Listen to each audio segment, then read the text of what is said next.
বলো বলো বলো তুমি। জ্যোতিষ শাস্ত্রে বিভিন্ন বিষয় নিয়ে আলোচনা হয়, বিচার হয়। আজকে একটা গুরুত্বপূর্ণ বিষয় নিয়ে আলোচনা করব, সেটা হচ্ছে কেরিয়ার বা পেশা। জন্ম কুণ্ডলিতে শনি গ্রহের একটা গুরুত্বপূর্ণ ভূমিকা রয়েছে। তার কারণ হচ্ছে কি, ন্যাচারাল জোডিয়াক বা যেটা হচ্ছে আমাদের ইউনিভার্সাল যে কুণ্ডলী, ঠিক আছে, রাশি কুণ্ডলী যেটা, তার দশম ঘরের অধিপতি হচ্ছে শনি। এই দশম ভাব থেকে হচ্ছে কর্ম বিচার করা হয়। তো এই দশম ভাবাধিপতি শনি হওয়ার কারণে শনি গ্রহকে কিন্তু গুরুত্ব দিয়ে দেখা হয়ে থাকে। তো এই শনি গ্রহ জন্মকুণ্ডলিতে কোথায় অবস্থান করছে সেটা হচ্ছে গুরুত্বপূর্ণ।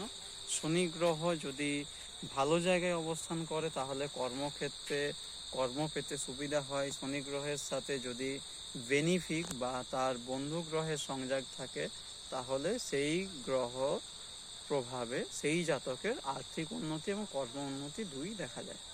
এখন কেরিয়ারে উত্থান, এই কেরিয়ারে মানে যেটা হচ্ছে কি সুইং, এটা কখন হবে সেটা কিন্তু নির্ভর করছে জন্মকুণ্ডলীর দশম ভাবাধিপতি শনি কোন ভাবে বসে রয়েছে, শনির উপর অন্য কোনো গ্রহের দৃষ্টি রয়েছে কিনা, এই বিষয়টা।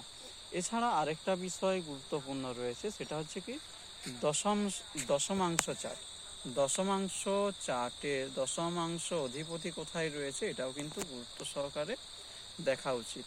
এছাড়া আরও বেশ কিছু বিষয় থাকে, সেগুলো কিন্তু জন্ম কুণ্ডলী বিচারে পুঙ্খানুপুঙ্খভাবে দেখা উচিত। আজকের মতো ভিডিওটি এখানেই শেষ করছি।